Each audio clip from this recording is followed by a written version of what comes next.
ఆరాధనా స్తుతి ఆరాధనా నీ వంటి వారు ఒక్కరును లేరు నీవే అతి శ్రేష్ఠుడా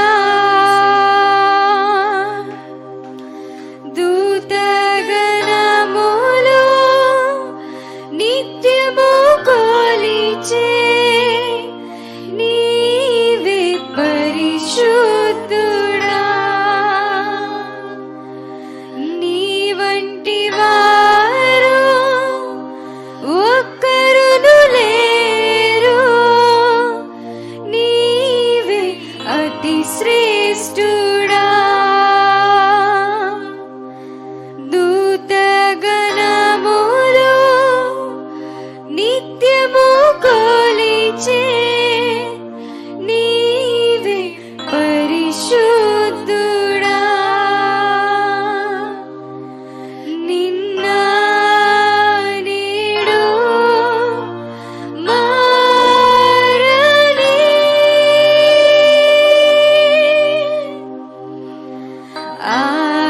ఆరాధనా స్తుతి ఆరాధనా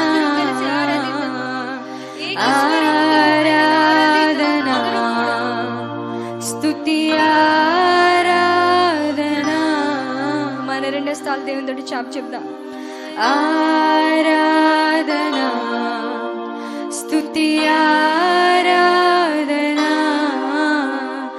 ఆరాధనా స్తుతి ఆరాధనా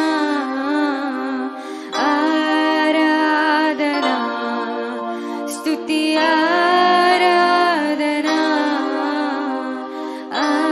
ఆరాధనా స్తుతి ఆరాధనా చివరిసారి చెప్దాం ఆరాధనా స్తుతి ఆరాధనా ఆరాధనా స్తుతి ఆరాధనా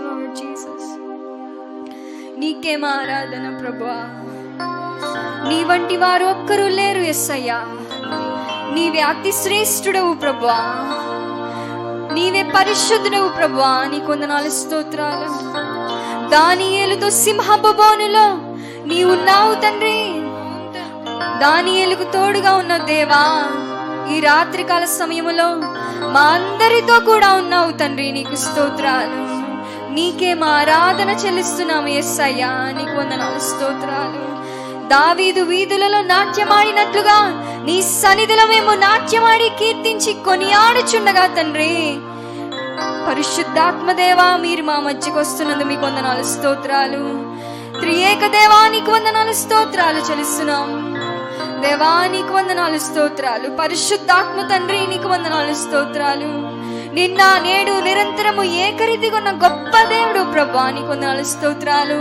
జగత్ పునాదికి ఆది సంభూతుడా నీకు వందనాలు స్తోత్రాలు చెల్లిస్తున్నాం నీకే కృతజ్ఞత స్తుతులు స్తోత్రాలు చెల్లిస్తున్నాం తండ్రి దేవా నీకు వందనాలు స్తోత్రాలు మనమందరం అలాగే ప్రార్థనలో ఎక్కిపోయినాం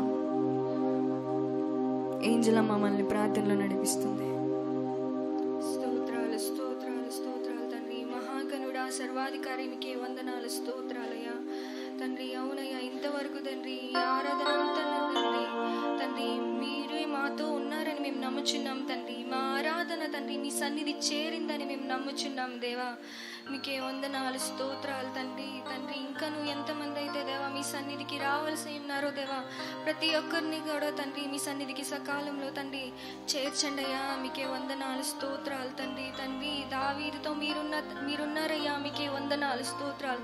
దానియేలుతో మీరు ఉన్నారు, మీకే వందనాలు, స్తోత్రాలయ్యా తండ్రి. మేము కూడా తండ్రి మిమ్మల్ని స్తుతించి ఆరాధించుచుండగా దేవా మీరే మాతో ఉన్నారని మేము నమ్ముచున్నాం తండ్రి. మీకే వందనాలు, స్తోత్రాలయ్యా తండ్రి. ఇంతవరకు దేవా పాటల ద్వారా మీరు మహిమ పొందారని మేము నమ్ముచున్నాం దేవా.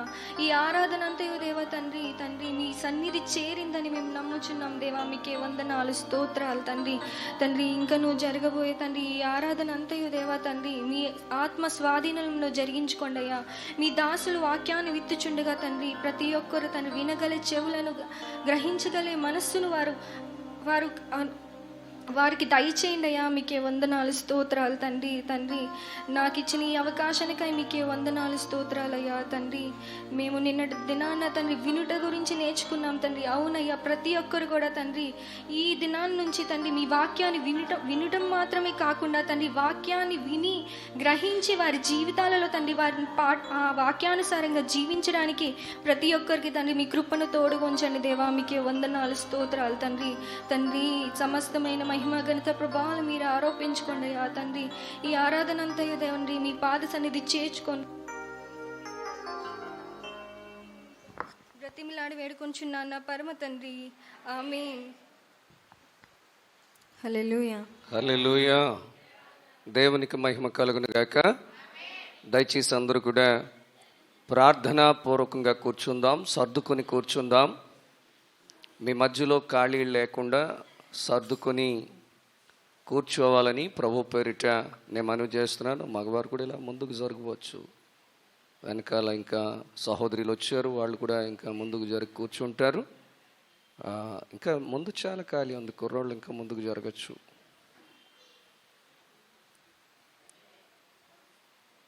దేవునికి మహిమ కలుగునుగాక. చెప్దాం, దేవుని స్తోత్రం చెల్లిందామండి. హల్లెలూయా. ప్రభునందు ప్రియులారా, దేవుని పిల్లలారా, దేవాది దేవుడు మరి గడిచిన ఈ సిలువ ధ్యాన ఆరాధనలు 2 దినాలు దేవుడు ఎంతో దీవెనకరంగా ఆశీర్వాదకరంగా జరిపించారు. మరలా ఈరోజు 3వ రోజు సిలువ ధ్యాన ఆరాధనలో 3వ రోజు కూడికను మన ప్రియులు యోబు గారు కుటుంబం తరపున, అలాగే మాకం దుర్గ గారి యొక్క కుటుంబం తరపున ఈరోజు ఈ సిలువ ధ్యాన ఆరాధన కూడికను ఏర్పాటు చేయటానికి దేవాది దేవుడు కృపనిచ్చారు. అందును బట్టి నేను దేవుణ్ణి స్తుతిస్తూ ఉన్నాను. దేవునికి స్తోత్రం కలుగును గాక. గడిచిన దినం మనం నేర్చుకున్న వాక్యం మీ జ్ఞాపకం ఉందా? చెప్పండి. వినుట వలన విశ్వాసము కలుగును. వినడం వలన విశ్వాసం కలుగుతుంది. ఆ వినడం క్రీస్తును గూర్చి వినడం ద్వారా మనము రక్షించబడతామని చెప్పి అనేకమైన విషయాలు గత రాత్రి మనము నేర్చుకున్నాం. ఈరోజు ప్రియులరా, దేవుని పిల్లలరా, మరి ఒక సందేశాన్ని మనం వినబోతూ ఉన్నాం. ప్రతి ఒక్కరు కూడా ప్రార్థనాపూర్వకంగా ఉండాలని చెప్పి ప్రభు పేరిట మనవి చేస్తూ ఉన్నాను. దేవునిని ఆశ్రయించుటను గూర్చి ఈరోజు మనం నేర్చుకుందాం. చూడండి, దినవృత్తాంతాలు 2వ గ్రంథం, బైబిల్ గ్రంథము నుండి దినవృత్తాంతాలు 2వ గ్రంథము 26వ అధ్యాయము మరి 3వ వాక్యము, 4వ వాక్యము, 5వ వాక్యాన్ని మనం చదువుకుందాం. ఉజ్జియా ఏలనారంభించినప్పుడు 16 ఏండ్ల వాడై యెరూషలేములో 52 సంవత్సరములు ఏలెను. అతని తల్లి యెరూషలేము కాపురస్తురాలు, ఆమె పేరు యొకల్యా. అతడు తన తండ్రి అయిన అమజ్యా చర్య ఎంతటి ప్రకారము యెహోవా దృష్టికి యథార్థముగా ప్రవర్తించెను. దేవుని ప్రత్యక్షత విషయమందు తెలివి కలిగిన జకర్యా దినములలో అతడు దేవునిని ఆశ్రయించెను. అతడు యెహోవాను ఆశ్రయించినంత కాలము దేవుడు అతని వర్ధిల్ల చేసెను. చిన్న ప్రార్థన చేసుకుందాం. పరిశుద్ధుడా, ప్రేమమయుడా, దయగలిగిన మా తండ్రి, మీకు వందనాలు, స్తోత్రాలు. ఈ సిలువ ధ్యాన ఆరాధనలో 3వ రోజు కూడికను మీ నామంలో మా ప్రభువా మరి ఈ కూడికను ప్రారంభించడానికి కృపనిచ్చారు. నా తండ్రి, మమ్మల్ని అందరినీ కూడా మీ మందిరంలోనికి చేర్చారు. మీకు వందనాలు తండ్రి. ముఖ్యంగా ఈ కూడికను మీ చేతులకు అప్పగిస్తున్నాను. మీ దినదాసునైన నన్నును మీ సిలువ చాటున మరుగుపరచమని వేడుకుంటున్నాను. మీ చేతులకు అప్పగించుకుంటూ ఉన్నాను తండ్రి. అయ్యా, మీ చేతులకు మమ్మను మేము అప్పగించుకుని ఉండగా మమ్మను బలపరచండి నాయనా. నన్ను మరుగుపరిచి నాయనా మీ స్వరం మాత్రమే ఇక్కడ వినబడేటట్లుగా మీ కృప అనుగ్రహించండి. అయ్యా, మీ స్వరాన్ని విన్న ప్రతి ఒక్కరూ కూడా నాయనా మీ స్వరాన్ని గుర్తించి మిమ్మల్ని వెంబడించి మీ అడుగు జాడల్లో ముందుకు సాగడానికి సహాయము దయచేయమని నా తండ్రి, మా ప్రభువా, ఈ వాక్యాన్ని వింటున్న ప్రతి ఒక్కరు కూడా ఆత్మీయంగా బలమునందుకొని శక్తినందుకొని మీ కృపలో ముందుకు సాగే ధన్యతను భాగ్యమును ప్రసాదించమని, మహిమ ఘనత ప్రభావాలు మీరే పొందుకోమని రక్షకుడైన యేసుక్రీస్తు వారి పరిశుద్ధ నామంలో మిక్కిలి వినయముగా బ్రతిమలాడి వేడుకొనిచున్నాను పరమ తండ్రి. ఆమెన్. హల్లెలూయా. ప్రియులారా, దేవుని పిల్లలారా, దయచేసి గమనించండి. ఇక్కడ దేవుని ప్రత్యక్షత విషయమందు తెలివి కలిగినటువంటి జకర్యా దినములలో అతడు దేవునిని ఆశ్రయించెను. అతడు యెహోవాను ఆశ్రయించినంత కాలము దేవుడు అతనిని వర్ధిల్ల చేసెను అని వ్రాయబడింది. ప్రియులారా, ఉజ్జియాను గూర్చి ఇక్కడ బైబిల్ గ్రంథంలో వ్రాయబడింది. ఉజ్జియా రాజయ్యే సమయానికి అతని వయసట కేవలం 16 సంవత్సరాలటండి. ఎన్ని సంవత్సరాల వయసు? 16 సంవత్సరాల వయసు అంటే 10th క్లాస్ అయ్యి ఇంటర్మీడియట్ ఫస్ట్ ఇయర్లో జాయిన్ అవ్వడం అన్నమాట అండి. అంత చిన్న వయసులో అతడు ఏమయ్యాడు?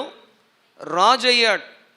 అతడు రాజయ్యాడు. ప్రియులారా, అందుకని 3వ వచనంలో చెప్తారు, ఉజ్జియా ఏలనారంభించినప్పుడు 16 ఏండ్ల వాడై యెరూషలేములో 52 సంవత్సరాలు. సౌలు 40 సంవత్సరాలే పరిపాలన చేశాడు. దావీదు 40 సంవత్సరాలే పరిపాలన చేశాడు. సొలొమోను కూడా 40 సంవత్సరాలే పరిపాలన చేశాడు. కానీ ఈ ఉజ్జియా ఏటండి 52 సంవత్సరాలు పరిపాలన చేసినట్లుగా బైబిల్ గ్రంథంలో వ్రాయబడింది. దేవునికి స్తోత్రం కలుగునుగాక. హల్లెలూయా. ఎందుకంటే అతడు తన తండ్రి అయిన అమజ్య చర్య ఎంతటి ప్రకారము యెహోవా దృష్టికి యథార్థముగా ప్రవర్తించెను. యథార్థంగా ప్రవర్తించడం నేర్చుకోవాలి. 1 యథార్థంగా ప్రవర్తించాలి, 2 దేవుణ్ణి ఆశ్రయించాలి. వింటున్నారా? 1 యథార్థంగా ఉండడం నేర్చుకోవాలి, 2 దేవుణ్ణి ఆశ్రయించటం నేర్చుకుని ఉండాలి. ఈరోజు మనం నేర్చుకోబోయే విషయాలు ఈ 2. ప్రియులరా, దేవుని పిల్లలరా, యథార్థంగా మరి అమజ్య అంటే తన తండ్రి ఎలా అయితే దేవుని దృష్టికి యథార్థంగా ప్రవర్తించాడో, భక్తిగా జీవించాడో, అలాగే ఈయన కూడా యథార్థంగా ప్రవర్తిస్తున్నాడు. ఆ కాలంలో ప్రియులరా, దేవుని పిల్లలరా, జకర్యా ప్రవక్తగా ఉన్నాడు. ఉజ్జియా కాలంలో జకర్యా ప్రవక్తగా ఉన్నాడు. దేవునికి స్తోత్రం కలుగునుగాక. అందుకని దేవుని ప్రత్యక్షత విషయమందు తెలివి కలిగిన జకర్యా దినములలో అతడు దేవునిని ఆశ్రయించాడు. ఆశ్రయించినంత కాలం కూడా వర్ధిల్లుతూనే ఉన్నాడు. హల్లెలూయా. మరి నిజంగా జకర్యా గారు అక్కడ దైవజనులు అనమాట అండి. జకర్యా గారు ఎవరు? దైవజనుడు. అతడు యాజకుడు, దైవ సేవకుడని యాజకుడైన దైవ సేవకుడు జకర్యా ఏం బోధించాడో ఏమో కానీ ఇతడు ఆ బోధను అంగీకరిస్తూ, ఆ బోధను అనుసరిస్తూ దేవుని దృష్టికి యథార్థంగా జీవిస్తున్నాడట. దేవునికి స్తోత్రం కలుగునుగాక. ఈరోజు చాలామంది దైవ సేవకులు ఉన్నారు లోకంలో. వాళ్ళు దేవుణ్ణి అనుసరించి నడుచుకునేటట్లుగా కాకుండా, దేవుని దృష్టికి యథార్థమైన వారిగా జీవించేటట్టుగా కాకుండా, వీళ్ళు ఈ సేవకులు ఏం చేస్తున్నారంటే, దేవుణ్ణి అనుసరించకపోయినా పర్వాలేదు కానీ మమ్మల్ని మీరు ఫాలో అయిపోతే చాలు అనుకుంటున్నారు చాలామంది సేవకులు ఈ దినాన ఎలా ఉన్నారంటే, వాళ్ళను అనుసరించే వారిగా వాళ్ళు నేర్పిస్తున్నారు, వాళ్లను ఘనపరుచుకునేటట్లుగా మరి సంఘాలకు నేర్పిస్తున్నారు. కానీ జకర్యా ఎంత గొప్పవాడంటే తనను అనుసరించడం కాదు, కానీ తాను చెప్పిన బోధను అనుసరించటం, దేవుణ్ణి ఆశ్రయించటం ఎవరికి నేర్పించారు చెప్పండి? ఉజ్జియాకు నేర్పించినట్లుగా మనం చూస్తూ ఉన్నాం. యేసుక్రీస్తు ప్రభువారు కూడా ఆయన దగ్గరికి బాగుపడ్డానికి, స్వస్థత పొందుకోవడానికి, దయ్యాల నుంచి విడిపించబడ్డానికి ఆసక్తితో ఆయన దగ్గరికి వచ్చిన వాళ్ళందరికీ కూడా ఆయన తనను చూపించలేదు, కానీ ఎవరిని చూపించారు? తండ్రిని చూపించారు. ఎవరిని చూపించారట? తండ్రి అయిన దేవుణ్ణి చూపించారు. పైపెచ్చు ఈయన్నే యేసు ప్రభువారిని చూపించినట్లయితే, యేసు ప్రభువారు 3.5 సంవత్సరాల తర్వాత, అంటే సువార్తను ప్రకటించినటువంటి 3.5 సంవత్సరాల తర్వాత ఆయన ఈ లోకాన్ని విడిచిపెట్టి వెళ్ళిపోతారు. ఒకవేళ యేసునే వెంబడించేవారుగా ఉంటే, ఆయన ఈ లోకాన్ని విడిచిపెట్టి వెళ్ళిపోయిన తర్వాత ఇక యేసు ప్రభువారు లేరు కాబట్టి వీళ్ళు కూడా ఏం చేస్తారు? మరలా వెనక్కి వెళ్ళిపోతారు. అందుకని ఆయన అంటారు కదా, యేసు ప్రభువారు బాగు చేసినా కానీ, అమ్మా నీ విశ్వాసమే నిన్ను బాగు చేసింది. ఏం బాగు చేసిందని చెప్పారు? ఎంతసేపు యేసుక్రీస్తు ప్రభువారు ఎవరిని చూపిస్తున్నారు? తండ్రిని చూపిస్తున్నారు, విశ్వాసాన్ని చూపిస్తున్నారు. విశ్వాసం ఉంటే విశ్వాస సహితమైన ప్రార్థన రోగిని స్వస్థపరుస్తుంది. ఇవాళ మనం పాస్టర్ గారుల మీద ఆధారపడిపోయి, ఎవరి మీద ఆధారపడిపోయి? పాస్టర్ గారుల మీద ఆధారపడిపోయి, పాస్టర్ గారు వచ్చి ప్రార్థన చేస్తేనే బాగుపడతామనే స్థాయికి మనం దిగజారిపోయాం. కానీ యేసుప్రభు వారు అలా నేర్పించలా. యేసుప్రభు వారు ఏం నేర్పించారో తెలుసా? విశ్వాసంతో నువ్వేమడిగినా జరిగిపోతుందని చెప్పారు. నీ విశ్వాసం నిన్ను బాగు చేస్తుంది. విశ్వాసం లేకుండా దేవునికి ఇష్టుడై ఉండుట అసాధ్యమని చెప్పారు. ఆయన విశ్వాసాన్ని, అది కూడా తండ్రి మీద విశ్వాసాన్ని ఎలా కలిగి ఉండాలనేటటువంటి విషయాలు యేసుక్రీస్తు ప్రభువారు నేర్పించినట్లుగా మనం చూస్తూ ఉన్నాం. దేవునికి స్తోత్రం కలుగును గాక. ఈరోజు అంటే అందరు సేవకులు అలా ఉంటారని నేను చెప్పడం లేదు, కానీ చాలా వరకు చాలామంది సేవకులు ఎలా ఉంటున్నారంటే యేసును చూపించటం మానేశారు, విశ్వాసాన్ని చూపించటం మానేశారు. నేను చేస్తేనే మీకు జరుగుతుంది అనేటట్టుగా నేర్పిస్తున్నారు. ఎలా నేర్పిస్తున్నారు? నేను చేస్తేనే ఆ కార్యం జరుగుతుంది, లేకపోతే మీకు ఆ కార్యం జరగదు. అప్పుడు ఏం చేస్తాం మనం? నిజమైన అనుకుని మనం యేసు ప్రభు చుట్టూ తిరగడం మానేసి ఎవరి చుట్టూ తిరుగుతాం? ఆ దైవ సేవకుని చుట్టూ తిరగడం మొదలు పెడతాం. ప్రియులారా, దేవుని పిల్లలారా, మనం ఈ విషయాన్ని అర్థం చేసుకోవాలని చెప్పి ప్రభు పేరిట మనం చేస్తున్నాను. ఇప్పుడు జకర్యా గారు దినాల్లో ఉజ్జియా రాజు దేవుణ్ణి ఆశ్రయించాడు, అంతేగాని జకర్యాను ఆశ్రయించలేదు. దేవునికి స్తోత్రం కలుగును గాక. ఈరోజు మీ అందరికీ మరలా చెప్తున్నాను, దయచేసి గమనించండి. కొండలు గొట్టలు వెనకాల మనం తిరగవలసిన అవసరమో లేదు. దేవునికి స్తోత్రం కలుగును గాక. కొండలు గొట్టలు అంటే ఇప్పటికి ఇంకా మన వాళ్ళకి చాలామందికి కొండలు ఎక్కే అలవాటు, గొట్టలు ఎక్కే అలవాటు పోవట్లా. నేను మొక్కుకున్నాను, అక్కడికి వెళ్తానని, అక్కడికి వెళ్ళాలి, నా మొక్కుబడి తీర్చుకోవాలంటున్నారు. ప్రియులరా, మరి మొక్కుబడి మరి ఎక్కడ నువ్వు ఆత్మీయంగా ఎదుగుతావో అక్కడే నువ్వు నీ మొక్కుబడి ఏం చేయొచ్చు? తీర్చుకోవచ్చు. ఆ మందిరంలో నీ మొక్కుబడిని చెల్లించవచ్చు. దేవునికి స్తోత్రం కలుగును గాక. హల్లెలూయా, హల్లెలూయా. మనము ఎంత ప్రభువులో ఎదుగుతున్నా కూడా కొన్ని అలవాట్లు మనకి పోవడం లేదు. ఈ అలవాట్లు మనము మార్చుకోవాలి. చూడండి, ఇతడు యథార్థంగా ప్రవర్తిస్తున్నాడు. ఈరోజు ఇంతకాలంగా దేవుని మందిరానికి వస్తున్న మనం యథార్థంగా ప్రవర్తించడం నేర్చుకున్నామా? ఆలోచించండి. యథార్థంగా అంటే అబద్ధము లేనిది, అబద్ధము కానిది. మనం మాట్లాడే మాటల్లో అబద్ధం ఉండకూడదు, మనం చేసే పనిలో మోసం అనేది ఉండకూడదు. యథార్థత ఏముండాలట? నువ్వు చేసే ప్రార్థన కానీ, నువ్వు చేసే భక్తి కానీ, నువ్వు చేసే ఆరాధన కానీ అది మోసపూరితమైంది ఎంత మాత్రం కూడా ఉండకూడదు. నీ భక్తిలో యథార్థత ఉండాలి, నీ ప్రార్థనా జీవితంలో యథార్థత ఉండాలి, నీ విశ్వాసంలో యథార్థత ఉండాలి, నీ ఆరాధన కూడా అది యథార్థమైనదై ఉండాలి. దేవునికి స్తోత్రం కలుగును గాక. హల్లెలూయా, హల్లెలూయా. కొంతమంది అటండి దొంగ బంగారం లేకపోతే గిల్ట్ నగలు తెచ్చి, ముందు బంగారం మాకు తక్కువకి వచ్చింది, మీకు తక్కువకి ఇచ్చేస్తామని చెప్పి అర్జెంటుగా డబ్బులు మాకు అవసరం అని చెప్పి బంగారాలు అట్టుకొస్తున్నారంట. ఆడవారు జాగ్రత్తగా వినాలి.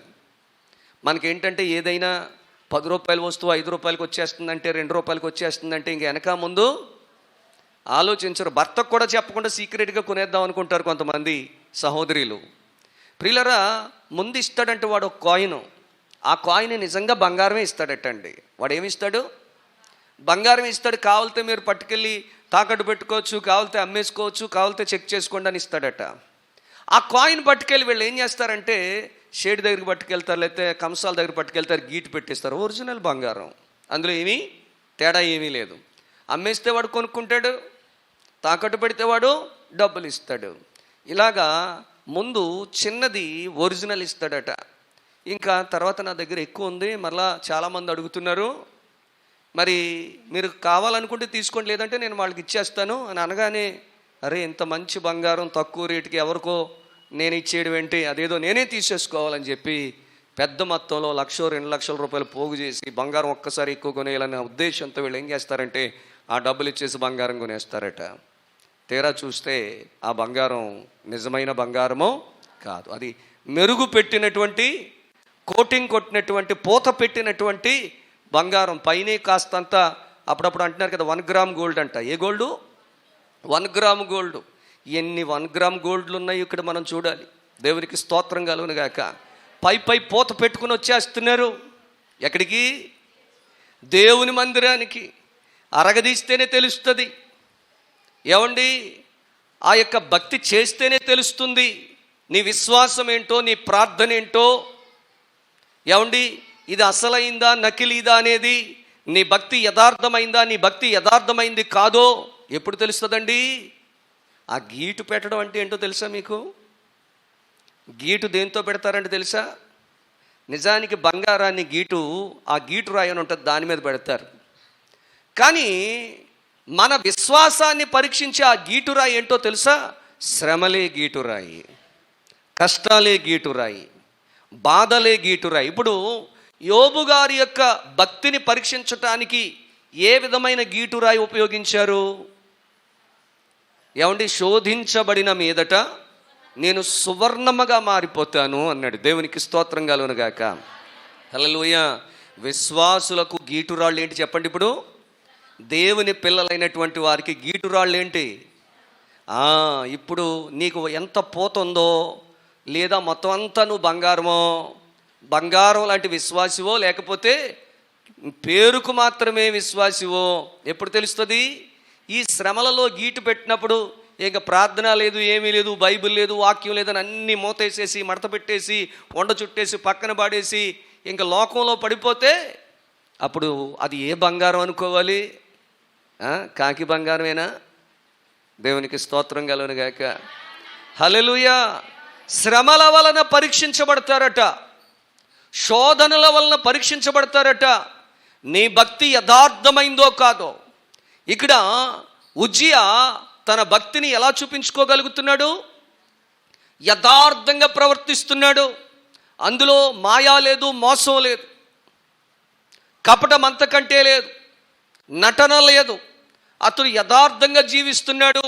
పైపెచ్చు దైవ సేవకుడు, యాజకుడైనటువంటి జకర్యా గారు చెప్పిన బోధ ప్రకారంగా దేవుని మీద ఆనుకుంటున్నాడు, దేవుణ్ణి ఆశ్రయిస్తున్నాడు, దేవుని చిత్త ప్రకారంగా ముందుకు సాగిపోతున్నాడు.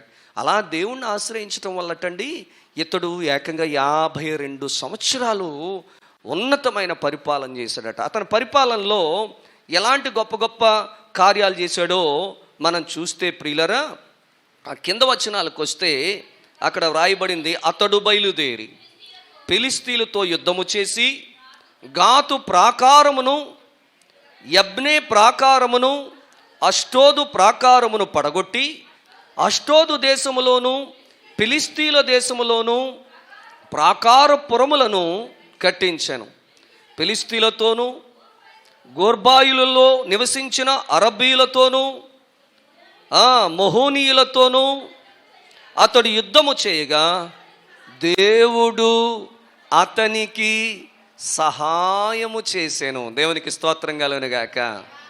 ఇతడు యుద్ధాలకు వెళ్తుంటే ఆ విజయాలు పొందుకోవడానికి, ఆ పట్టణాలు ప్రాకారాలు కట్టడానికి, విజయం పొందటానికి దేవుడైన యెహోవాయే ఎవరికి సహాయం చేస్తున్నారంటమ్మా? రాజు అయినటువంటి ఉజ్జియాకు దేవుడు సహాయం చేస్తున్నట్లుగా బైబిల్ గ్రంథంలో వ్రాయబడింది. దేవునికి స్తోత్రం కలుగును గాక. హల్లెలూయా. నీకు సహాయము చేయువాడు, సదాదుకొనువాడు ఆయనే. నీకు సహాయము చేయువాడు, సదాదుకొనువాడు ఆయనే.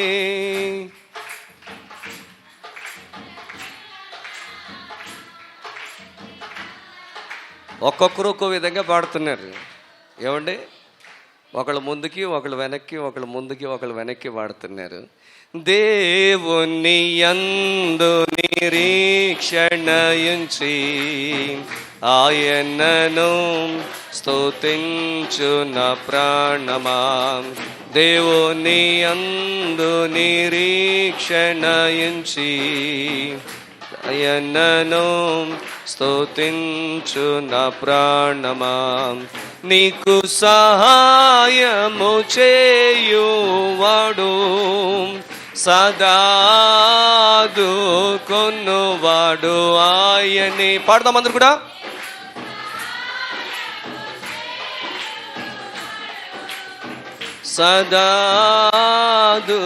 సదాదుకొనువాడు ఆయనే. ఆదరము ఆదరణ ఆయనలో, ఆదరము ఆదరణ ఆయనలో. దేవుని యందు నిరీక్షణయుంచి ఆయనను స్తుతించు నా ప్రాణమా. దేవుని యందు నిరీక్షణయుంచి ఆయనను స్తుతించు నా ప్రాణమా. హల్లెలూయా. సహాయం ఎవరు చేశారట ఉజ్జియాకి? దేవుడు సహాయం చేస్తున్నాడు. ఎందుకు చేయాలి? ఎందుకు చేస్తున్నారు? యథార్థంగా ఉంటున్నాడు, ప్రతి విషయంలో కూడా దేవుణ్ణి ఆశ్రయిస్తున్నాడు. యథార్థంగా ఉంటున్నాడు, దేవుణ్ణి ఆశ్రయిస్తున్నాడు. అంటే దేవుని చిత్తం లేకుండా, దేవునికి ఇష్టం లేకుండా, దేవునికి చెప్పకుండా, దేవుని యొక్క నిర్ణయాన్ని తెలుసుకోకుండా ఎప్పుడు కూడా ఏ పని చేసేవాడు కాదు. దేవునికి స్తోత్రం కలుగును గాక. అందుకని ఈయన ఎక్కడికి వెళ్తే అక్కడ దేవుడు సహాయం చేస్తున్నారు కాబట్టి అతడు గొప్ప విజయం పొందుతున్నాడట. చూడండి 8వ వచనం. అమ్మోనీయులు ఉజ్జియాకు పన్నిచ్చువారైరి. ఈ అమ్మోనీయులు ఓడిపోయారు. ఇప్పుడు వారి రాజ్యాన్ని వారు పరిపాలన చేసుకోవడానికి ఉజ్జియాకి ఏమి ఇవ్వాలి? పన్ను ఇవ్వాలి, సొంకం కట్టాలి. ఇప్పుడు ఆ పన్ను కడతా ఉన్నారు. ప్రతి సంవత్సరం కూడా పన్ను కడుతున్నారు. ఈ కార్యం ఎవరి వల్ల జరిగింది? దేవుని వలన జరిగింది. అతడు అధికముగా బలాభివృద్ధి నొందెను గనుక అతని కీర్తి ఐగుప్తు మార్గ ప్రదేశములన్నిటను వ్యాపించెను. మరియు ఉజ్జియా యెరూషలేములో మూల గుమ్మము దగ్గరను, పల్లపు స్థలముల గుమ్మము దగ్గరను, ప్రాకారపు మూల దగ్గరను దుర్గములను కట్టించి గుమ్మములు దిట్టపరిచెను. అదియుగాక షెఫేల ప్రదేశములోను మైదాన ప్రదేశములోను అతనికి విస్తారమైన పశువులుండగా అతడు అరణ్యములో దుర్గములు కట్టించి అనేకమైన బావులు తవ్వించెను. వ్యవసాయమందు అతడు అపేక్ష గలవాడు గనుక పర్వతములలోను కర్మేలులోను అతనికి వ్యవసాయకులను ద్రాక్ష తోట పనివారును కలిగి ఉండిరి. దేవునికి స్తోత్రం కలుగునుగాక. హల్లెలూయా, హల్లెలూయా. ప్రియులరా, దేవుని పిల్లలరా, ఇతడు 16 ఏళ్ల వయసులో రాజు కాకముందే జకర్యాను ఏం చేశారట? రాళ్లతో కొట్టి చంపారట అండి. అంటే పిల్లవాడుగా ఉన్నప్పుడే ఉజ్జియా దేవుణ్ణి వెతికి అనుసరించాడన్నమాట అండి. ఇతడు 16 సంవత్సరాల వయసులో ఉన్నప్పుడే మరి ఉజ్జియాని ఏం చేశారు, జకర్యాని ఏం చేశారట, రాళ్ళు ఇచ్చుకుని కొట్టి చంపేశారట అండి. ఎందుకు రాళ్ళు ఇచ్చి కొట్టి చంపాలి? దైవ సేవకుణ్ణి, ఒక దైవ సేవకుణ్ణి, ఒక యాజకుణ్ణి ఎందుకు రాళ్ళు ఇచ్చుకుని కొట్టి చంపాలి? వాళ్ళు చంపాల్సిన అవసరం ఏంటంటే వాళ్ళు తప్పులు చేస్తున్నారని అతడు ఖండించాడట. ఏం చేశాడు? వాళ్ళు తప్పులు చేస్తున్నారని చెప్పి ఖండించాడట. చూడండి 24వ అధ్యాయము దినవృత్తాంతాలు 2వ గ్రంథంలోని 24వ అధ్యాయము 20-21 వచనాలు చదివితే అక్కడ వ్రాయబడింది, అప్పుడు దేవుని ఆత్మ యాజకుడగు యెహోయాదా కుమారుడైన జకర్యా మీదికి రాగా అతడు జనుల ఎదుట నిలవబడి, మీరెందుకు యెహోవా ఆజ్ఞలను మీరుచున్నారు? మీరు వర్ధిల్లరు. మీరు యెహోవాను విసర్జించిరి గనుక ఆయన మిమ్మల్ని విసర్జించి ఉన్నాడు, దేవుడు సెలవిచ్చుచున్నాడు అనెను. అందుకు వారతని మీద కుట్ర చేసి రాజు మాటను బట్టి యెహోవా మందిరపు ఆవరణములలో ఆ ఆవరణము లోపల రాళ్ళు రువి అతని చావగొట్టిరి. అండి మంచి చెప్తే ఏం చేశారట? రాళ్ళు ఇచ్చుకుని చావగొట్టేశారట అండి. ఇవాళ మంచి చెప్పే సేవకులంటే చాలామందికి నచ్చడం లేదు. మంచి చెప్పే సేవకులంటే, ఉన్నదన్నట్టుగా చెప్పే సేవకులంటే చాలామంది విశ్వాసులకి, ప్రభువుని నమ్ముకున్న పిల్లలకు, అక్కడ ఎవరు జకర్యాను రాళ్ళిచ్చి కొడి చంపింది ఎవరు? ఇశ్రాయేలీలే కదా, దేవుని ప్రజలే కదా. వాళ్ళు తప్పు చేస్తున్నారని చెప్పినందుకు, మీరు ఇలా చేయకూడదని చెప్పినందుకు వాళ్ళు అతనికి ఇచ్చిన బహుమానం ఏంటి? రాళ్ళు ఇచ్చుకుని కొట్టి చంపేశారు. దేవునికి స్తోత్రం కలుగునుగాక. హల్లెలూయా, హల్లెలూయా. ఈరోజు ప్రియులరా, రాళ్ళు ఇచ్చుకుని పాస్టర్ గారులను కొట్టి చంపట్లేదు, కానీ రాళ్ళ లాంటి మాటలతో చంపుతున్నారండి చాలామంది. ఎందుకంటే ఖచ్చితంగా ఉన్నదన్నట్టుగా చెప్పిన పాస్టర్ గారి గురించి చాలామంది అది నచ్చక పాస్టర్ గారి మీద చెడు ప్రచారాలు చేస్తున్నారు. ఎవరి మీద? పాస్టర్ గారుల మీద చెడు ప్రచారం. మంచి కంటే కూడా ఎక్కువ ప్రచారం దేనికి ఎక్కువ దొరుకుతుందట? చెడుకే ప్రచారం ఎక్కువ దొరుకుతుంది. ఎంతసేపు అండి? 2 నిందలు వేయడం, 2 చెడ్డ మాటలు చెప్పడం ఎంతసేపు? ఆలోచించండి. రాళ్ళు ఇచ్చి కొట్టడం ఎంతసేపు అండి? కొట్టాలని మనసులో అనుకోవాలా, కానీ వెంటనే ఎన్ని రాళ్ళైనా సరే విసిరేయచ్చు. ఎన్ని రాళ్ళన్నా ఇచ్చుకుని కొట్టచ్చు. స్టెఫన్ను కొట్టలేదా? స్టెఫన్ను కూడా ఏం చేశారట? రాళ్ళు ఇచ్చుకుని కొట్టి చంపేశారట అండి. నిజానికి యూదుల్లో ఉన్నటువంటి ఆచారం ఏంటంటే, వ్యభిచారం చేసే స్త్రీ పట్టుబడితే రాళ్ళు ఇచ్చుకుని కొట్టి చంపుతారట. ఇది ఎక్కడ గొడవ అండి? దేవుని సేవ చేసేటటువంటి మంచి మాటలు చెప్పి యథార్థమైన మార్గంలో మీరు నడుచుకోండి, బుద్ధిగా ఉండండి, మంచిగా ఉండండి అని చెప్పిన స్టెఫన్ని రాళ్ళు ఇచ్చుకుని కొట్టి చంపారటండి. ఏమండి? తర్వాత ఇక్కడ ఎవరిని రాళ్ళు ఇచ్చి కొట్టేశారట, చావగొట్టేశారట? జకర్యాను కూడా రాళ్ళు ఇచ్చుకొని కొట్టి చావగొట్టినట్లుగా బైబిల్ గ్రంథంలో రాయబడింది. ఏం చేశాడు? తప్పినా ఏం తప్పు చేశాడు? అంత చిన్న వయసులోనే జకర్యా యొక్క మాటలు ఎవరి మీద పనిచేశాయి? ఉజ్జియా మీద పనిచేశాయి. ఇతడు రాజు అయ్యేటప్పటికి జకర్యా ఉన్నాడా? లేడు. అప్పటికే చావగొట్టేశారు ఆయన్ని. అయినా కానీ ఆ కాలంలో చిన్నప్పుడే ఆ జకర్యా ద్వారా విన్న మాటలు, లేదా అతని తండ్రి ద్వారా విన్నటువంటి మాటలను బట్టి ఇతడు దేవుని పట్ల యథార్థంగా జీవించటం, అంతేకాకుండా ఇతడు దేవుని యొక్క అడుగుజాడలో నడుచుకోవడం, ఇతడు దేవుణ్ణి ఆశ్రయించటం వల్ల ప్రియులారా, దేవుని పిల్లలారా, అతడు దేవుణ్ణి వెంబడించినట్లుగా మనం చూస్తూ ఉన్నాం. దేవునికి స్తోత్రం కలుగునుగాక. హల్లెలూయా. అంటే పిల్లవాడిగా ఉన్నప్పుడే ఉజ్జియా ఎవరిని అనుసరించటం మొదలుపెట్టాడు? దేవుణ్ణి అనుసరించటం మొదలుపెట్టాడు. దేవునికి స్తోత్రం కలుగునుగాక. చిన్నప్పటి నుంచే ఎవరిని అనుసరించటం మొదలుపెట్టాడు?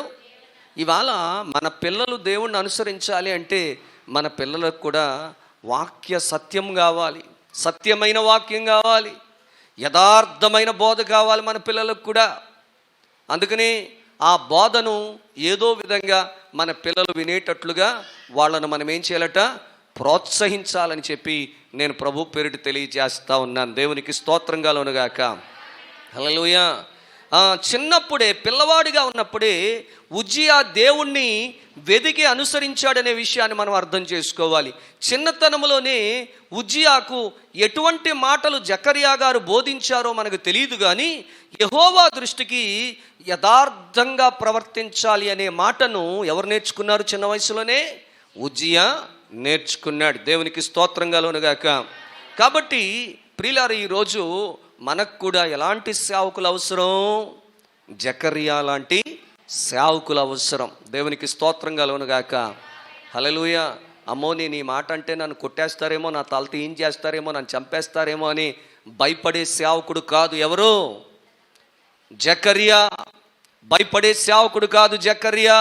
అంతేకాదు, దేవుని ఆత్మ ఆయన మీదకి బలముగా వచ్చినప్పుడు ఆ మాటలను అతడు బోధించినట్లుగా, హెచ్చరించినట్లుగా బైబిల్ గ్రంథంలో వ్రాయబడింది. అంటే అతడు దేవుని యొక్క ఆత్మ చేత నింపబడిన దైవ సేవకుడు.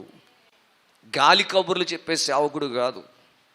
పిట్ట కథలు చెప్పేసి నవ్వించేసి వెళ్ళిపోయే సేవకుడు కాదు. ఇవాళ సంఘాల్లో ప్రసంగికులు ఎలాంటి వాళ్ళు వస్తే బాగా నచ్చుతుందంటే విశ్వాసులకి? పొగిడేవాళ్ళు, జోకులేసేవాళ్ళు, పిట్ట కథలు చెప్పేవాళ్ళు, వాక్యం చెప్పక్కల్లా. అలాంటి నేర్చుకున్న సేవకుడు అనుకోండి, అందరూ పగలబడి కడుపొబ్బని అవుతారంట. మళ్ళీ అంటారట, ఈ పాస్టర్ గారిని మళ్ళీ మీటింగ్లకు కూడా పిలండి అంటారంట. ఎవరు? వీళ్ళకి ఏం కావాలి? గద్దించే సేవకుడు, ఖండించే సేవకుడు, బుద్ధి చెప్పే సేవకుడు అవసరం లేదన్నమాట అండి.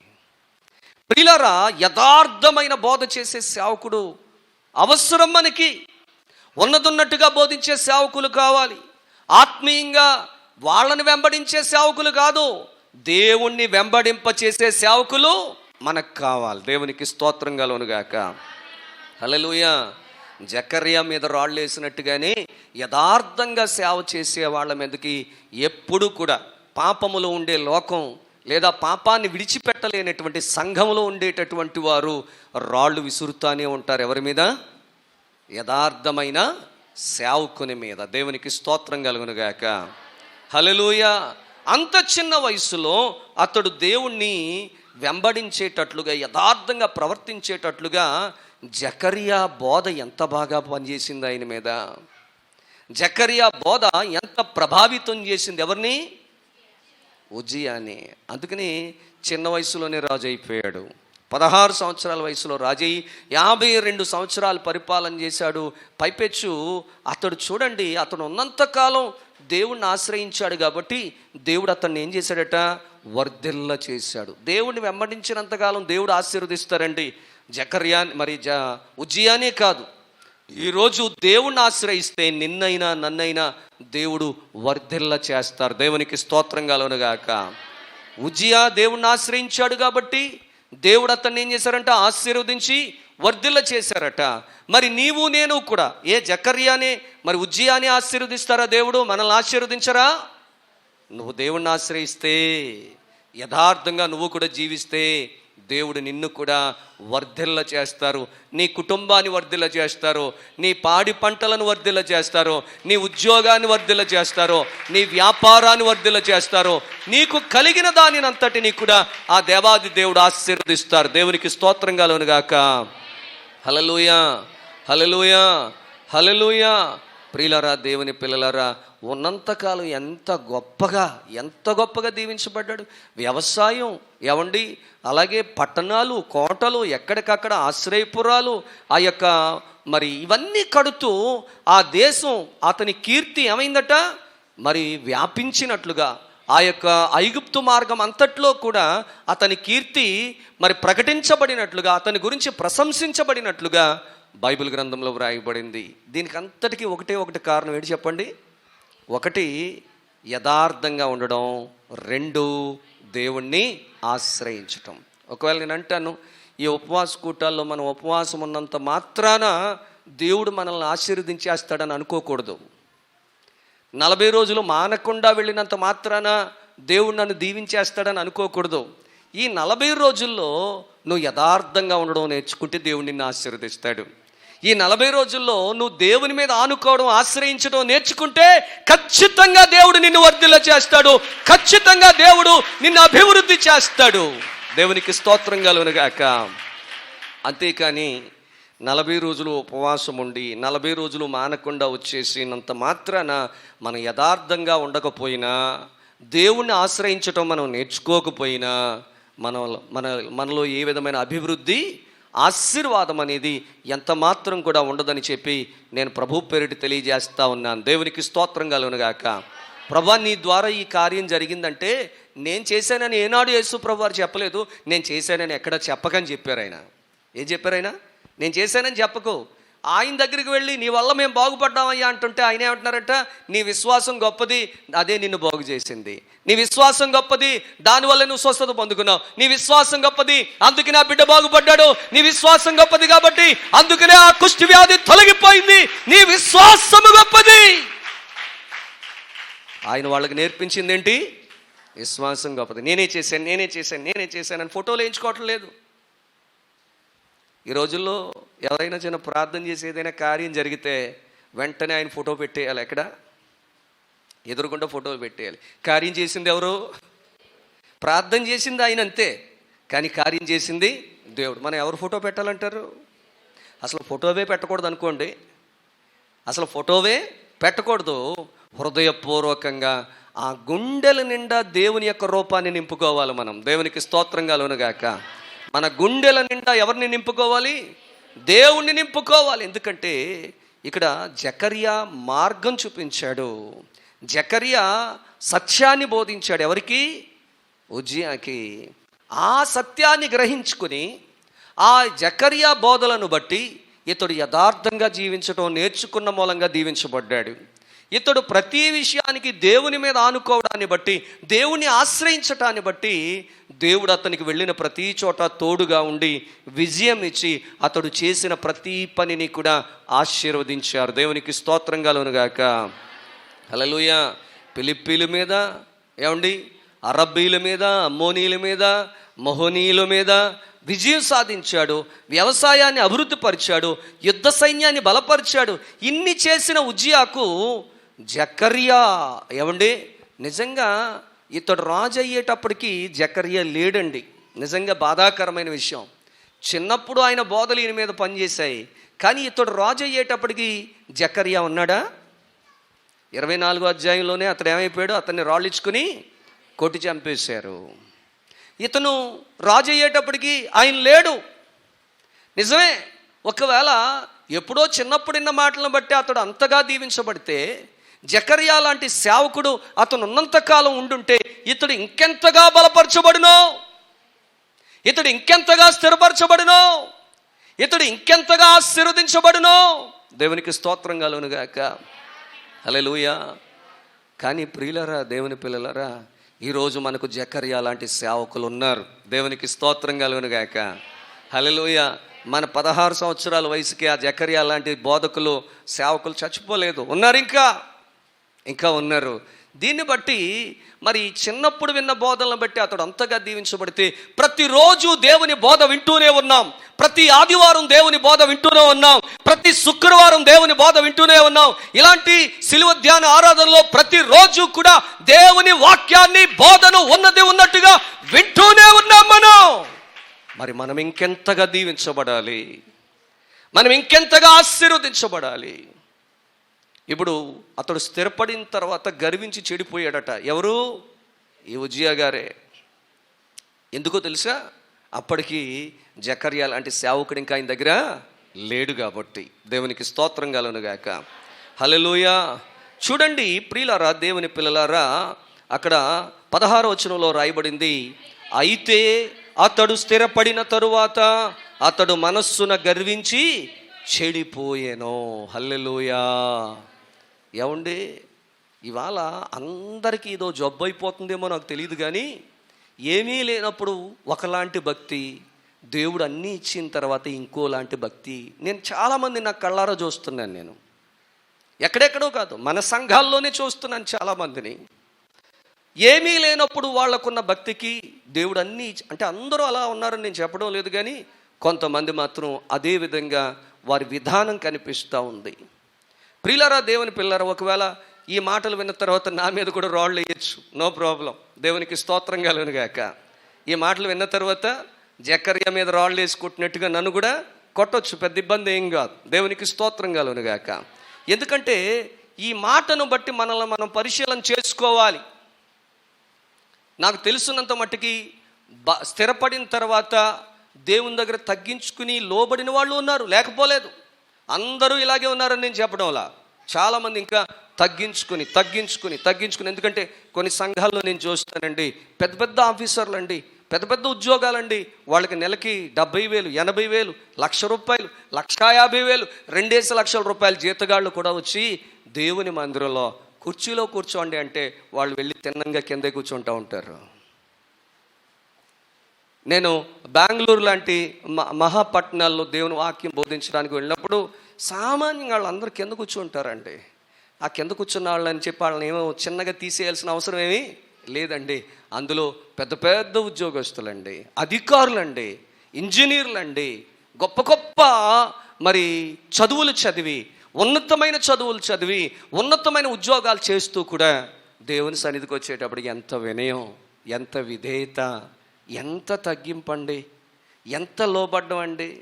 ఏమండి ప్రియులరా, దేవుని పిల్లరా, వాళ్ళు నేను వాక్యం చెప్పేసిన తర్వాత ఆ మీటింగ్ అయిపోయిన తర్వాత వాళ్ళు నా దగ్గరికి వచ్చి ప్రార్థన అవసరత కోరినప్పుడు వాళ్ళు చెప్పేటటువంటి మాటలు విని నేను ఆశ్చర్యపోయేవాడిని.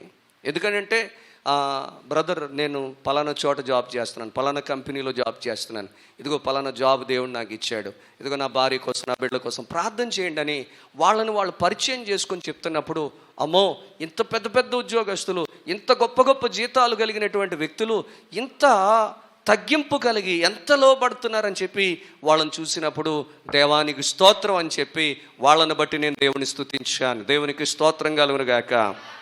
హల్లెలూయా. నా ప్రియమైన సహోదరులు సహోదరులు, ఇక్కడ జకర్యా అతడు రాజు అయ్యేటప్పటికే, ఉజ్జియా రాజు అయ్యేటప్పటికే జకర్యా చనిపోయాడు. నేను అంటాను, ఎప్పుడో చిన్నప్పుడు బోధలే ఆయన మీద అంతగా పనిచేస్తుంటే నిజంగా ఉజ్జియా మరియు తను రాజుగా పరిపాలన చేసినంత కాలం కూడా ఈ జకర్యా ఉండుంటే ఇంకెంత బాగుండు. ఎందుకంటే స్థిరపడిన తర్వాత అతడు గర్వించేవాడు కాదేమో, చెడిపోయి ఉండేవాడు కాదేమో. ఎందుకంటే అతడు దేవుని ఆశ్రయించినంతకాలం, యథార్థంగా ఉన్నంతకాలం కూడా దేవుడు అతను ఆశీర్వదిస్తూనే ఉన్నాడు. కానీ కొంతకాలానికి ఏమైపోయాడట, అతడు స్థిరపడిన తర్వాత గర్వించాడట. అతడు గర్వించి అతని మనస్సు చెడిపోయిందంట, మనస్సులో గర్వం వచ్చేసిందంట. నేను ఒకటే కోరుకుంటున్నాను మీ అందరినీ కూడా, దేవుడు మీరు అడిగినవన్నీ ఇస్తారు. దేవుడు ఇచ్చిన తర్వాత దయచేసి గర్వించకండి. దయచేసి మీ మనస్సులో ఆ గర్వం రాకుండా చూసుకోండి. ఎంతగా దేవుడు మనల్ని ఆశీర్వదించినా, బయట మనం ఎంత గొప్పవారమైనా కావచ్చు, కానీ దేవుని దగ్గర మనము సామాన్యులమే. ఎందుకంటే ఇతడు బయట రాజే, ఇతని కీర్తి నలుమూలలా వ్యాపించింది. కానీ ఇతడు ఏమనుకున్నాడంటే, ఎంతగా గర్వించాడంటే, దేవుని మందిరంలో యాజకులు చేసే పని ఏం చేయాలనుకున్నాడట. ఎవరు చేసే పని? యాజకులు చేసే పని. యాజకుడు పని యాజకుడే చేయాలి, ఎవరు పడితే వాళ్ళు చేయడానికి లేదు. యాజకుడు చేసే పని ఏంటంటే ఆ ధూపం వేయాలనుకున్నాడట. ఏం వేయాలనుకున్నాడు? ధూపం వేయాలనుకున్నాడట. గబగబా దేవుని మందిరంలో అసలు పరిశుద్ధ స్థలం, ఆవరణం, పరిశుద్ధ స్థలం, అతి పరిశుద్ధ స్థలం, 3 భాగాలు ఉంటాయి. ఆ అతి పరిశుద్ధ స్థలంలోనికి ప్రధాన యాజకుడు మాత్రమే వెళ్తాడు. పరిశుద్ధ స్థలంలో యాజకులు మాత్రం ఉంటారు. ఏమండి, ఆవరణంలో ప్రజలు వీళ్ళందరూ కూడా ఉంటారండి. అంతేకాని ఈ రాజుగారు కూడా ఎంత రాజు అయినా అతడు మందిరంలోకి వచ్చిన తర్వాత అతడు కూడా ఎక్కడ ఉండాలి? ఆవరణంలోనే ఉండాలి. పరిశుద్ధ స్థలంలోనికి రావడానికి వీల్లేదు. దేవునికి స్తోత్రం కలుగునుగాక. హల్లెలూయా. ఇతడు గర్వం ఎంతగా పెరిగిపోయిందంటే ఆ ధూపం ఏదో నేనే వెయ్యాలి అనుకున్నాడట. అనుకుని గబగబా లోపలికి వెళ్ళాడట. అక్కడున్న యాజకులు నివారించారట. రాజా, ఇది నీ పని కాదు, నువ్వు చేయకూడదు అని చెప్తే వినకుండా బలవంతంగా లోపలికి వచ్చి ధూపం వేయబోయేటప్పటికి దేవుడు మొత్తాడట. వెంటనే నొసటను ఏమొచ్చేసిందంట? చెప్పండి, ఏమొచ్చేసిందంట? కుష్ఠరోగం వచ్చేసిందట అండి. ఏమండి, ఎందుకు? దేవుని ఆశ్రయించినంతకాలం అభివృద్ధి చెందాడు. దేవుడు ఆశీర్వదించబట్టే కదా 52 సంవత్సరాలు పరిపాలన చేశాడు. దేవుడు తోడుగా ఉండబట్టే కదా ఎక్కడికి వెళ్ళినా విజయం పొందాడు. ప్రియులరా, దేవుని ముందు మనం ఎప్పటికీ గొప్పవారమో కాదు. దేవుని ముందు మనం అందరం ఆయనకి పిల్లలమంతే. మనం అందరం కూడా ఎవరు చెప్పండి? ఇందులో రాజులు ఉండొచ్చు, మినిస్టర్లు ఉండొచ్చు, ఏమండి మంత్రులు ఉండొచ్చు, అధికారులు ఉండొచ్చు, అధిపతులు ఉండొచ్చు, ధనవంతులు ఉండొచ్చు, మరి ప్రియులరా జమీందారులు ఉండొచ్చు, సామాన్య మానవులు ఉండొచ్చు. ఎవరున్నా కూడా దేవుని దృష్టికి అంతా ఒక్కటే, సమానమే. దేవునికి స్తోత్రం కలుగును గాక. హల్లెలూయా. దేవుని సన్నిధిలో, దేవుని ఎదుట ఎప్పుడు కూడా మనం తగ్గింపు స్వభావాన్ని కలిగి తగ్గించుకొని మనం జీవించాలని చెప్పి నేను ప్రభు పేరు తెలియజేస్తున్నాను. నేను బాధపడేది ఏంటంటే, ఈ వాక్యం చదివిన తర్వాత నేను చాలా బాధపడ్డాను. ఇతడు రాజు అయ్యేటప్పటికి జకర్యా లేడు, అతన్ని రాళ్ళు ఇచ్చుకొని చావగొట్టేశారు కదా. మరి ఇతను మరి రాజుగా ఉన్నప్పుడు జకర్యా ఆ సేవకుడు, ఆ దైవజనుడు ఉండుంటే ఇతను ఇంకెంతగా దీవించబడినో కదా, ఇంకెంతగా దేవునికి లోబడినో కదా. అతను లేకే కదా ఇతడు చెడిపోవడానికి కారణం ఏంటి? ఆ జకర్యా, ఆ గొప్ప సేవకుడు ఇతడు రాజు అయిన తర్వాత లేకపోవడమే అని చెప్పి నేను ప్రభు పేరుడు తెలియజేస్తా ఉన్నాను. దేవునికి స్తోత్రం కలుగును గాక. స్థిరపడిన తర్వాత గర్వం వచ్చేకి చెడిపోయాడు, కానీ గర్వం రానంత కాలం అతడు చెడిపోలేదు. బాగా అర్థం చేసుకోండి. గర్వం రానంత కాలం బాగున్నాడు, దేవుణ్ణి ఆశ్రయించినంత కాలం బాగున్నాడు, యథార్థంగా ఉన్నంత కాలం బాగున్నాడు. అతడు చేసే ప్రతి పనిని కూడా దేవుడు ఆశీర్వదించాడు. ఈరోజు నువ్వు చేసే పని ఏదైనా దేవుడు దాన్ని దీవించాలంటే నువ్వు కూడా యథార్థంగా ఉండడం నేర్చుకోవాలి, నువ్వు కూడా దేవుని ఆశ్రయించడం నేర్చుకోవాలి. ఒకవేళ నిన్ను దేవుడు ఆశీర్వదించి ఉన్నతమైన స్థితిలో పెడితే దయచేసి నీ మనస్సులో గర్వం రాకుండా చూసుకోవాలి. ఏం రాకుండా చూసుకోవాలట? గర్వం రాకుండా చూసుకోవాలి. జకర్యా అంటే సేవకులు ఉన్నదన్నట్టుగా గద్దించి ఖండించి బుద్ధి చెప్తున్నప్పుడు విని నేర్చుకోవాలే తప్ప, ఆ కాలంలో జకర్యా మీద రాళ్ళు రువ్వి చావగొట్టినట్టుగా మనము అలాంటి వారిగా ఉంటే దేవుని శాపాన్నే పొందుకుంటాం తప్ప దేవుని యొక్క ఆశీర్వాదాన్ని ఎంత మాత్రము కూడా పొందుకోలేమని చెప్పి ప్రభు పేరిట నేను తెలియజేస్తా ఉన్నాను. చూడండి, ఆ 24వ అధ్యాయంలో ఆ 21, 22 వచనాలు చూస్తే, అందుకు వారు అతని మీద కుట్ర చేసి రాజు మాటను బట్టి యెహోవా మందిరపు ఆవరణము లోపల రాళ్ళు రువ్వి, ఎక్కడ కొట్టారు ఆయన్ని? మందిరంలోనే కొట్టారటండి. యెహోవా మందిరపు ఆవరణము లోపల రాళ్ళు రువ్వి అతని చావగొట్టేరి. ఈ ప్రకారము రాజైన యోవాషు జకర్యా తండ్రి అయిన యెహోయాదా తనకు చేసిన ఉపకారమును మరిచిన వాడై అతని కుమారుని చంపించెను. అతడు చనిపోవునప్పుడు యెహోవా దీని దృష్టించి దీనిని విచారణలోనికి తెచ్చునుగాక నేను. దేవునికి స్తోత్రం కలుగును గాక. చనిపోయే ముందు, ఎందుకంటే ఇతని తండ్రి జకర్యా తండ్రి ఎవరు? యెహోయాదా. అతడు ప్రవక్త, అతడు యాజకుడు. ప్రియులరా, ఈ యాజకుడు ఈ యొక్క యోవాషుకి, ఆ రాజుగారికి ఎంతో సహాయం చేశారు. ఆ చేసిన మేలులన్నీ మర్చిపోయి ఆ యెహోయాదా యొక్క కుమారుడైనటువంటి జకర్యాను రాళ్ళిచ్చుకుని కొట్టి చంపించాడు. ఆ చనిపోయే ముందు ఆయన అంటున్నాడంట, దీనిని ఖచ్చితంగా దేవుడు విచారణలోనికి తీసుకొస్తాడు. దీని మీద ఏముంటుంది? ఎంక్వైరీ ఉంటుంది. ఖచ్చితంగా ఒక ఎంక్వైరీ కమిషన్ ఉంటుంది. దీని నిజానిజాలేంటో, ఎందుకు మీరు నన్ను రాళ్ళిచ్చి కొట్టి చంపేస్తున్నారో, వీటన్నిటిని కూడా దేవుడు ఏం చేస్తాడు? విచారణలో ఖచ్చితంగా తీసుకొస్తాడని ఆ మాట చెప్తూ చనిపోయాడట ఆయన. దేవునికి స్తోత్రం కలుగును గాక. హల్లెలూయా.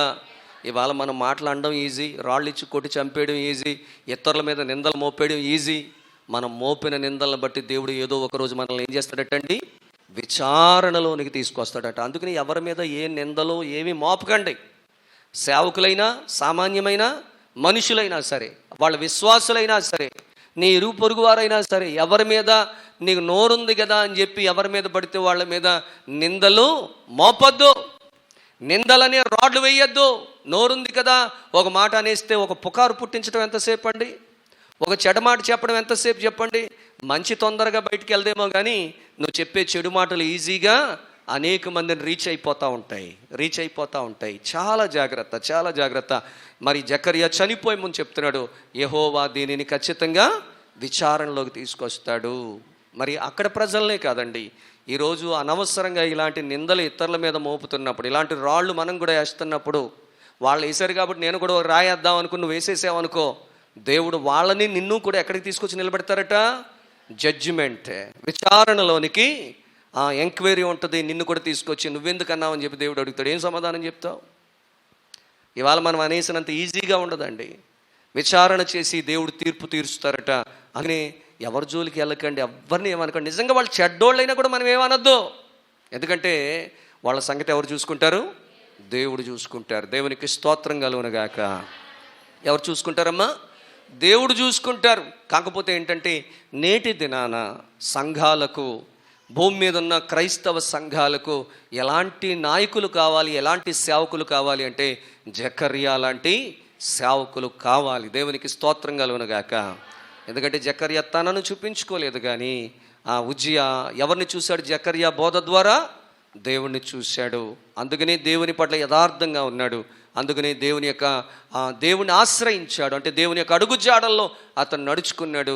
16 సంవత్సరాలకి రాజయ్యి 52 సంవత్సరాలు పరిపాలన చేయటమే కాకుండా అతని కీర్తి ఎంతో విస్తరించింది. కానీ బ్యాడ్ లక్ ఏంటంటే, బాధాకరమైన విషయం ఏంటంటే, దురదృష్టకరమైన సంగతి ఏంటంటే, అంతా స్థిరపడిన తర్వాత ఈయనకి ఏమొచ్చిందంట?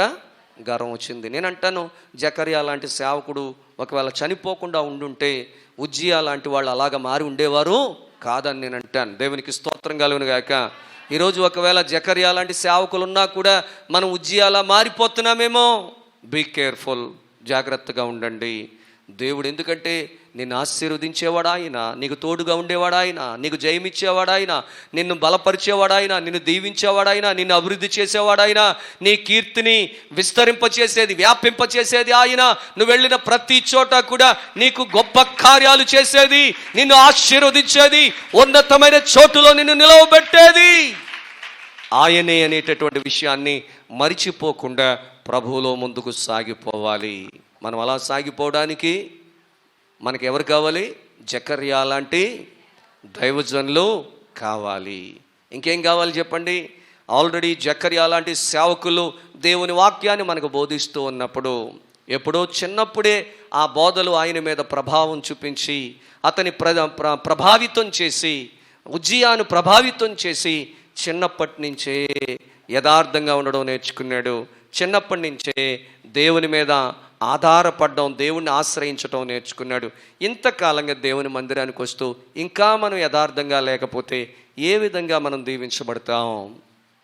ఇంతకాలంగా దేవుని మందిరానికి వస్తూ దేవుణ్ణి ఆశ్రయించకుండా మన ఇష్టానుసారంగా మనం జీవిస్తే మనం ఎలాగా దేవుని వల్ల వర్ధిల్లుతాం చెప్పండి? దేవుడు వర్ధిల్ల చేయాలి. ఉజ్జియాను వర్ధిల్ల చేసినట్లుగా, ఉజ్జియాను ఆశీర్వదించినట్లుగా, ఉజ్జియాను బలపరిచినట్లుగా, ఉజ్జియాకు విజయం ఇచ్చినట్లుగా దేవుడు నీ చేతి పనులను ఆశీర్వదించాడు. అతడు వ్యవసాయం చేస్తే దీవించాడు, ఏ సైన్యాన్ని బలపరిస్తే ఆశీర్వదించాడు. అతడు ఎక్కడికి వెళ్తే అక్కడ విజయం, ఎక్కడికి వెళ్తే పైపెచ్చు ఆ రాజులు వీళ్ళకి సామంత రాజులు అయ్యారు. ఆ రాజులు ఉజ్జియాకు పన్ను కట్టేవారుగా, కప్పము కట్టేవారుగా, ప్రియులరా వాళ్ళని దేవుడు చేసినట్లుగా మనం చూస్తా ఉన్నాం. ఎంత గొప్ప ఘనత ఉజ్జియాకు దేవుడిచ్చాడు కదా. అందుకు కారణం అతడు వెంబడించిన విధానం, దేవునికి లోబడిన విధానం, దేవుణ్ణి ఆశ్రయించిన విధానం, అతడు యథార్థంగా జీవించిన జీవన విధానం. కాబట్టి మీ జీవితంలో ఆ యథార్థత ఉందా లేదా? మీ జీవితంలో దేవుణ్ణి ఆశ్రయిస్తున్నారా లేదా? ఉన్నదున్నట్టుగా చెప్పే బోధను మీరు అనుసరిస్తున్నారా లేదా? దయచేసి మిమ్మల్ని మీరే స్వపరీక్ష చేసుకొని, ఒకవేళ ఆ విధంగా లేకపోతే ఇప్పటికైనా మించింది లేదు, ప్రభువా ఇప్పటి నుంచైనా నేను కూడా ఉజ్జియాలాగా అయ్యా మిమ్మల్ని ఆశ్రయిస్తాను, నేను కూడా యథార్థంగా జీవిస్తాను ప్రభువా.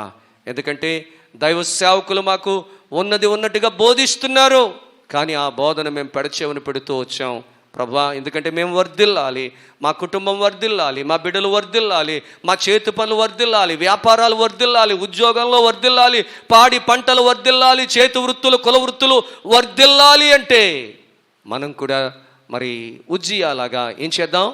దేవుణ్ణి ఆశ్రయిందామా? యథార్థంగా ఉంటామని చెప్పి దేవుని దగ్గర తీర్మానం చేద్దామా? దయచేసి మోకరించండి, ప్రార్థన చేసుకుందాం. ప్రార్థన విన్న వాక్యాన్ని బట్టి హృదయపూర్వకంగా ప్రార్థన చేసుకుందాం. దయచేసి ప్రతి ఒక్కరు కూడా మరి మోకరించి, తలలు వంచి, కండ్లు మూసుకొని, 2 చేతులు జోడించి ప్రభువుకు మ్రొక్కుతూ, ప్రభువును స్తుతిస్తూ, ప్రభువును గణపరుస్తూ, వాక్యాన్ని నెమరు వేసుకుంటూ ప్రభులో మనం ముందుకు సాగుదాం. హల్లెలూయా, హల్లెలూయా. స్తోత్రాలు, స్తోత్రాలు, స్తోత్రాలు. వందనాలు ప్రభువా, వందనాలు ప్రభువా. పరిశుద్ధాత్ముడా మీకే స్తోత్రము స్తోత్రము స్తోత్రము స్తోత్రం. స్తుతి స్తోత్రములు ప్రభువా. హల్లెలూయా హల్లెలూయా హల్లెలూయా. గొప్ప దేవుడా మీకే వందనాలు వందనాలు వందనాలు వందనాలు వందనాలు వందనాలు వందనాలు. హల్లెలూయా హల్లెలూయా. పరిశుద్ధాత్మ దేవా మీకు స్తోత్రములు స్తోత్రములు స్తోత్రములు స్తోత్రములు స్తోత్రములు. స్తుతి స్తోత్రములు ప్రభువా. హల్లెలూయా హల్లెలూయా హల్లెలూయా. ఆశ్రయిందామండి, దేవుణ్ణి ఆశ్రయిందాం, సత్యాన్ని అనుసరించి నడుచుకుందాము. హల్లెలూయా హల్లెలూయా. స్తుతి స్తోత్రము స్తుతి స్తోత్రము స్తుతి స్తోత్రము స్తుతి స్తోత్రములు ప్రభువా. మీకే వందనాలు వందనాలు వందనాలు వందనాలు వందనాలు వందనాలు వందనాలు వందనాలు వందనాలు వందనాలు వందనాలు బాబు. స్తోత్రములు స్తోత్రములు స్తోత్రములు స్తోత్రములు స్తోత్రములు స్తోత్రములు స్తోత్రములు స్తోత్రములు. హల్లెలూయా హల్లెలూయా హల్లెలూయా హల్లెలూయా హల్లెలూయా. వందనాలు నాన్న. స్తోత్రములు స్తోత్రములు స్తోత్రములు స్తోత్రములు స్తోత్రములు స్తోత్రములు స్తోత్రములు. హల్లెలూయా హల్లెలూయా హల్లెలూయా హల్లెలూయా హల్లెలూయా. ప్రార్థన చేసుకుందాం. అందరూ కూడా ప్రార్థనా పూర్వకంగా ఉందాం. పరిశుద్ధుడా, ప్రేమమయుడా, దయగలిగిన మా తండ్రి, గొప్ప దేవా, మీ యొక్క పరిశుద్ధమైన ఘనమైన ఉన్నతమైన నామమును బట్టి మీకు వందనాలు స్తోత్రాలు చెల్లిస్తూ ఉన్నాం. ఇంతవరకు మీ కృపలో కాచి కాపాడి నడిపించారు. ముఖ్యంగా సిలువ ధ్యాన ఆరాధనలు ఈ 3వ రోజు కూడికను నాయనా ఇంతవరకు దీవెనకరంగా ఆశీర్వాదకరంగా మీరు జరిపిస్తున్నందుకు వందనాలు చెల్లిస్తూ ఉన్నాం.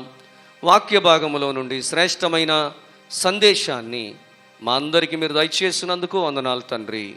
మా ప్రభువా నాయనా, మరి ఉజ్జియా మరి జకర్యా దినాల్లో తాను విన్న మాటలను బట్టి తెలివి కలిగిన దినాల్లో తెలివిగా ప్రవర్తించి అయ్యా యథార్థంగా జీవిస్తూ అయ్యా మిమ్మల్ని ఆశ్రయిస్తూ ముందుకు కొనసాగిన విధానాన్ని బట్టి చిన్న వయసులోనే 16 సంవత్సరాల వయసులోనే అతడు రాజై 52 సంవత్సరాలు గొప్ప పరిపాలన అందించగలిగాడు. అయ్యా అతడి కీర్తి వ్యాపించింది. అయ్యా ఐగుప్తు మార్గం అంతట్లో వ్యాపించింది. ఫిలిస్తీన్లు కానీ అమోనీలు కానీ ఇలా అనేక మందిపై విజయాన్ని పొందడం, నాయన వారు తిరిగి ఇతనికి పన్ను చెల్లించడం, నాయన ఎంతో గొప్ప స్థితి. అతడు వ్యవసాయం చేస్తే దీవించారు. అతడు పట్టణాలు ప్రాకారాలు కడితే వాటిని ఆశీర్వదించారు. ప్రభువా అతడు చేసిన ప్రతి పనిలో మీరు తోడుగా ఉన్నారు. అతన్ని బలపరిచారు, అతడికి జయమిచ్చారు. ప్రభువా నిజమే, చాలా కాలంగా మీ మందిరానికి వస్తున్నా కూడా మా ప్రభువా ఇదిగో యథార్థత లేకుండా మిమ్మల్ని ఆశ్రయించకుండా అయ్యా మా దృష్టికి మేమే నీతిమంతులం అనుకుంటూ నాయనా మమ్మల్ని నాయనా వాక్యానుసారంగా నడుచుకోమని చెప్పేవారి మీద, గద్దించి ఖండించి బుద్ధి చెప్పేవారి మీద, ఒకప్పుడు జకర్యా మీద రాళ్ళు రువినట్టుగాని మేము కూడా మాటలనే రాళ్ళు రువుతూ వచ్చాం. మమ్మల్ని క్షమించండి నాన్న, మన్నించండి నాన్న అని ఎంతమంది అయితే ఈరోజు క్షమాపణ వేడుకుంటున్నారో వారందరినీ క్షమించండి. ఎందుకంటే ఈ నోటి మాటను బట్టి ఇదిగో దేవుడు విచారణ చేస్తారని, తీర్పులోనికి తీసుకొస్తారని చనిపోయే ముందు జకర్యా హెచ్చరించాడయ్యా. అయ్యో మేము తెలుసో తెలియకో నైనా తెలిసే ఇలాంటి మాటలు మేము మాట్లాడాం, మమ్మల్ని క్షమించండి. వీటిని బట్టి మేము తీర్పులోనికి రాకుండా, విచారణలోనికి రాకుండా అయ్యా మమ్మల్ని క్షమించండి అయ్యా, మమ్మల్ని విడిపించండి ప్రభువా.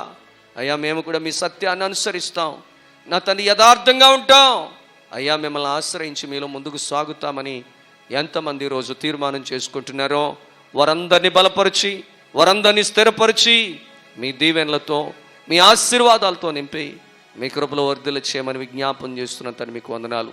విన్న వర్తమానము అందరి హృదయాలను ప్రభావితం చేయడానికి సహాయం చేయండి. వాక్యానుసారంగా జీవించి అయ్యా వారు వర్ధిల్లునట్లు సహాయం చేయండి అయ్యా. మీరే కృప చూపించమని, కాపాడమని, మహిమ ఘనత ప్రభావాలు మీరే పొందుకోమని రక్షకుడైన యేసుక్రీస్తు వారి పరిశుద్ధ నామంలో మిక్కిలి వినయముగా బ్రతిమలాడి వేడుకొంచున్నాను పరమ తండ్రి. ఆమెన్. హల్లెలూయా హల్లెలూయా. దేవునికి మహిమ కలుగును గాక. Amen amen.